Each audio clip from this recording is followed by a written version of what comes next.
За прв пат во Македонија ќе се одржи настан кој што е посветен конечно за мажите, така што многу ми е драго што ете во Македонија денес ќе можеме да позборуваме за овој настан, за тоа од каде потекнува идејата и што е всушност целта на овој сајм за мажи, кој што се нарекува И мажите можат. Впрочем и навистина и мажите можат. Денеска за таа цел со мене во студиото се Кристијан Ангелевски, Ирина Јаневска и Марија Филева. Добар ден и добре дојдовте.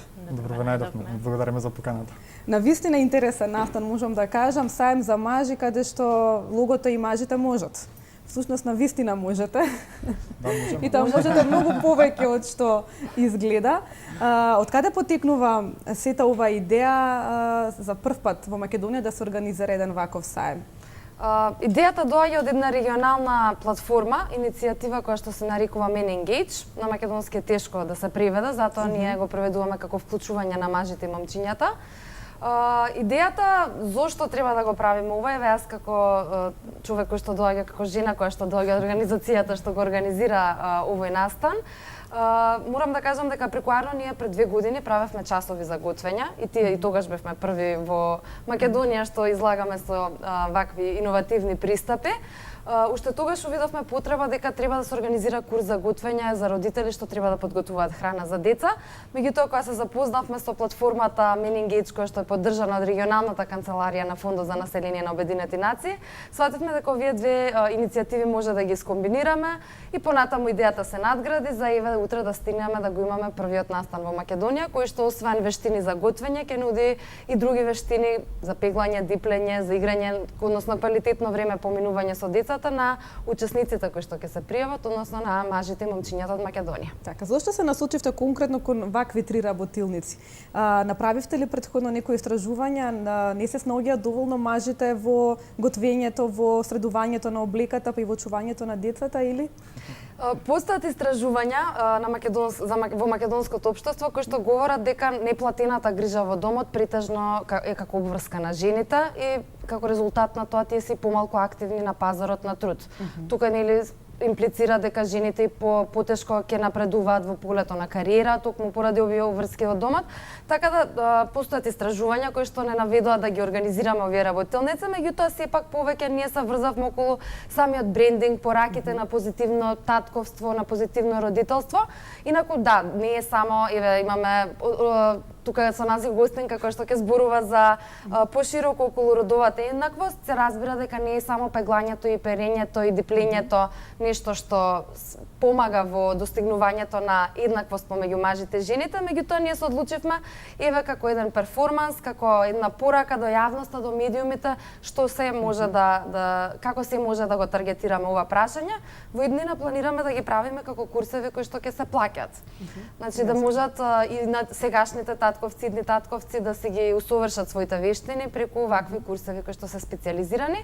Инаку има и други идеи, не ги измислуваме ние овие иницијативи и пристапи. Во Украина постои идеја каде што се формира клуб за читање на приказни, татковци им читаат своите приказни, им читаат приказни на своите деца. Кристијан, каква е ситуацијата со тебе? Знаеш да пеглаш, да готвиш? Знам. Не, во суштина знам, заради тоа што навистина тоа сум го сакал и одамна го правам. А воедно и за некое време нели мора да ги научите оние основни вештини во домот, бидејќи веќе време да превземете некоја улога, не е моментот да само едните имаат главната улога или да чекате мајка ви, нели да дојде да ви спреми или нешто да ви помогне. Така. Рековте дека се однесува за мажи и за момчиња. Всушност и добро е да се направи една ваква иницијатива, еден ваков настан каде што ќе се потикнат повеќе мажите да го поминуваат времето со домашните обврски, затоа што како што рековте, навистина жените покрај работата и работните обврски се пренатрупани со оние домашни обврски кои што ги имаат. Утре ќе се случува овој настан, може ли да ми кажете каде точно и колку време ќе трае, бидејќи како што реков има 3 работилници кои што се насочени токму за потикнување на мажите во домот и работата и семејството. Во суштина да, утре сајмот И мажите можат се случува во јавна соба, почнува во 12 на пладен точно. Како што кажавме, сегментиране во 3 работилници. Првата работилница мажите ќе може да научат и мажите готват, така наречена, ќе може да научат основни вештини како пред се да ракуваат со приборот во кујна. Потоа сметате дека има мажи кои што не знаат дури ни со приборот да ракуваат? Не знаеме какво е нивото на учесниците, меѓутоа тие се пријавија. Одлично. Учат од професионален готвач, така да и ја не знам, например, како правилно се држи нож, не знаев пред часови за готвење. И трикови како се сецка. Да, Клучат трикови како се сецка, како да ги изберат вистинските намирници, бидејќи нели не исто го купите конзервирано и свежо и го предготвите. И на крај ќе имаат можност за најмалите да научат како да приготват еден брз оброк во неколку минути и да го спакуваат во кутија за храна. Добро, тоа е убаво и ние жените да го посетиме, ако станува за побрзо готвење. Кажете ми, Марија, вие сте од родова еднаквост и родовна перспектива организацијата. Колку всушност е важна родовата еднаквост во овој настан и дали на некој начин можеби да се дискриминираат мажите кога станува збор за домашните обврски? Па мислам дека таа дискриминација е поттикната од самите мажи. Во суштина таа е позитивна дискриминација која би им идела во нивна полза. Во суштина сметам дека проблемот лежи уште во примарната социализација во семејствата, затоа што децата треба да растат со фактот дека биолошката детерминираност на мажот не го прави посилен пол, на жената не ја прави понежен пол или послаб пол, туку заедно да ги комбинираат своите капацитети така што ќе инвестираат во себе си, да бидат конкурентни на пазарот на труд, да инвестираат во својата едукација, во доедукација, во своите професионални компетенции, заедно да бидат инволвирани во носењето и креирањето на јавните политики и да бидат инволвирани и клучни двигатели за позитивен прогрес на ова општество. Родова перспектива ја поздравува иницијативата и навистина ни представува енормна чест што ќе бидеме дел од тој настан и воедно ние се стремиме кон смалување на тие нееднаквости во општеството и нашата примарна цел е да се создаде едно општество во кое што жените и девојките своите законски гарантирани права ќе ги имплементираат реално во пракса. Затоа што тие прави не дека не им се овозможени. Туку проблемот настанува во процесот на имплементација на истите. И затоа ги поттикнуваме на сите институции да го зајакнат капацитетот при вршење мониторинг на истите, односно тој мониторинг треба да биде ефективен и ефикасен за да се постигне таа родова еднаквост. А тоа ќе се постигне со тоа што ќе се направат објективни мерливи резултати, дали навистина тоа што е законски пропишано се реализира во пракса. А воедно и овој настан е позитивен стимул да ги активираме сите мажи и да знаат дека треба да бидат комплементарни со жените во реализирањето на своите меѓусебни обврски, а не да им ги припишуваат на жените само поради нивната биолошка детерминираност и воедно да помогнат при намалување на таа дискрепанца помеѓу нееднаквости, нееднаква платеност на жената, нееднаква инволвираност во креирање на јавни политики, нееднакво учество во донесувањето на сите тие јавни политики, а воедно тука е низината положба во семејството, во домот и во бракот. Така е.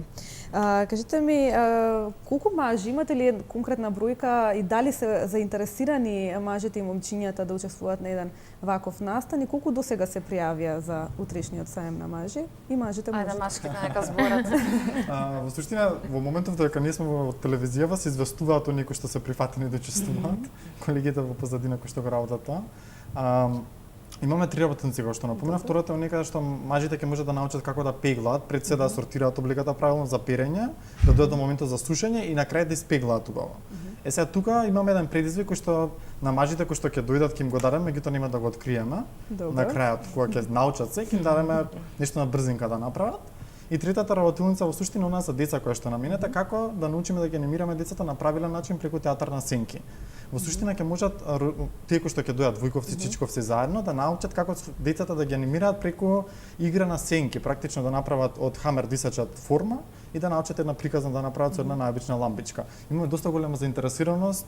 Можеме да кажеме дека најголема е зона за готвење, меѓутоа исто подеднакво можеби се интересни оние за пеглање и онаа за играње со децата. А веројатно готвењето е хит затоа што од многу емисии, шоуа за готвење, веројатно и тренд кулинарски, па тоа придонесува да буквално во првиот час кога го објавивме настанот имаше 10 во истиот момент 10 пријавени.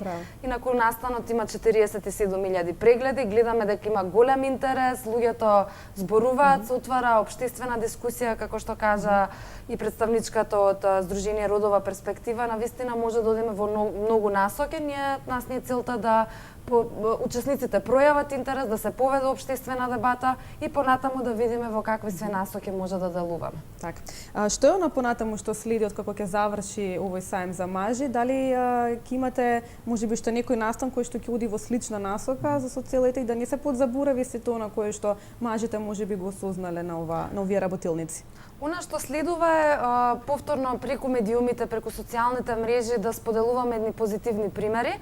Ние до сега имавме процес во кој заедно со младите луѓе од Вајпер Македонија ги мапиравме познатите личности кои што можат да бидат наши рол модели, ќе ги поканиме да споделат своји фотографии, изјави, значи сакаме навистина да се обратиме до широката јавност, па дури обичните луѓе ќе имаат шанса да се вклучат во оние кои што веќе споделија дека во својот дом девојките гледаат фудбал, а тие пират садови, дискретно ќе го погледнеме камерманот овде. И браво за неговиот споделен пример, токму вакви примери не охрабруваат дека треба да се случуваат вакви иницијативи. Значи едниот дел ќе биде насочен кон споделување на вакви позитивни примери во јавноста, додека другиот ќе биде соработка со организациите кои што работат на женски права. Меѓу другото мора да споменем овде дека ни се придружија во оваа иницијатива Издружение за еднакви можности Семпер од Битола, Женски форум од Тетово, Женска граѓанска иницијатива Антико, ЕХО едукативна хуманитарна организација ТИТ Инк, Организација Жени на град Скопје, Националната мрежа против насилство врз жените и семејно насилство. Она што останува во иднина е заедно со овие организации со другите кои што сакаат да ни се придружат да поработиме околу до разработување на препораки за користење на концептот на родова трансформација, односно родово трансформативни програми и политики. Мислам дека не очекува интересен период во кој што ќе видиме во кои се насоки ќе ни се одвива иницијативата. Така е. Јас тука би сакала да ви се заблагодарам што бевте дел од Македонија денес. Навистина интересен разговор, интересен настан и ви посакувам многу успех и уште многу вакви настани да организирате. Секако ние сме тука да ве поддржиме. Благодариме. Драги гледачи, ние стигнавме до самиот крај на денешното издание Македонија денес. Јас се надевам дека уживавте заедно со мене. Секако најновото издание ќе го гледате повторно во понеделник, но во 12 часот и 30 минути веднаш по вестите. Останете со добро здравје и секако имајте убав викенд. До гледање од мене.